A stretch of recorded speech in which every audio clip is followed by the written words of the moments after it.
Se souvenir des personnes victimes d'accidents de la route, c'est ce à quoi est consacré le troisième dimanche du mois de novembre de chaque année. Pour la 25e édition, cette journée mondiale est célébrée en différé au Bénin par le Centre national de sécurité routière CNSR et Handicap International. Un atelier de présentation de résultats de recherche multidisciplinaire a été organisé ce mardi 22 décembre 2020 à l'Infosec de Cotonou. La commémoration de la journée mondiale de souvenir des victimes de la route de cette année a un objectif précis. Fournir une plateforme pour les victimes de la circulation routière et de leurs familles pour se souvenir de toutes les personnes tuées et gravement blessées sur les routes, reconnaître le travail crucial des services d'urgence, attirer l'attention sur les réponses juridiques généralement insignifiantes aux décès et aux blessures sur la route coupables, plaider pour un meilleur soutien aux victimes de la route et aux familles des victimes, promouvoir des actions fondées sur des données probantes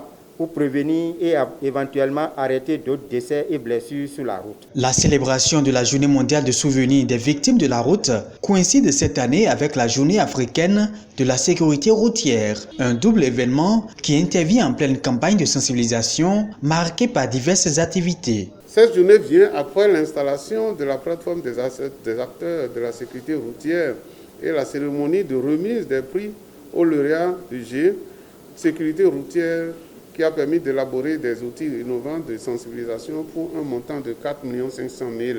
Nous, au CNSR, nous luttons pour qu'il y ait de moins en moins de victimes.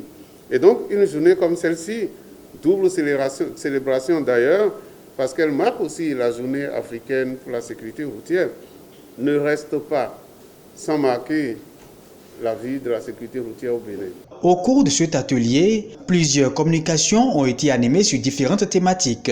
Il s'agit entre autres du port de casque et les impacts de la survenue des blessures à la tête, l'organisation des secours et accueil des victimes d'accidents de la route dans les hôpitaux de Cotonou.